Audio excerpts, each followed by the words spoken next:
পাথর প্রতিমা থানার বড়সড় সাফল্য, নকল সোনার কয়েন বিক্রি করতে এসে ধৃত যুবক। দক্ষিণ চব্বিশ পরগনা জেলার পাথর প্রতিমা ব্লকের দুর্গাচটি আড্ডের বাজার ব্রিজ সংলগ্ন এলাকায় নকল সোনার কয়েন বিক্রি করতে আসে ক্যানিংয়ের এক যুবক। গোপন সূত্রে খবর পেয়ে পাথর প্রতিমা থানার ভারপ্রাপ্ত আধিকারিক প্রসেনজিৎ জানা, ডিউটিতে থাকা প্রলয়বাবু ও সুমন বিশ্বাসের নেতৃত্বে পুলিশের বিভিন্ন কর্মীরা ঘিরে ফেলে। শেষ পর্যন্ত গ্রেপ্তার হয় ওই যুবক। আজ তাকে কাকদ্বীপ আদালতে তোলা হচ্ছে। যুবকের নাম সুব্রত, ক্যানিং এলাকার বাড়ি বলে জানা গিয়েছে।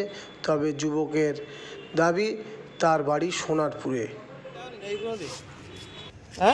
তোমার বাড়ি কোথায়? তোমার বাড়ি সোনারপুর। সোনারপুর না ক্যানিং? ক্যানিং। তাহলে মিথ্যা বলছে কেন? তোমার নাম কি? নাম বলো, নামটা বলো। সুব্রত। কোন চ্যালেঞ্জ তোমার? আর বুঝতে পারবে না হলে দেখেছি। সুব্রত কি?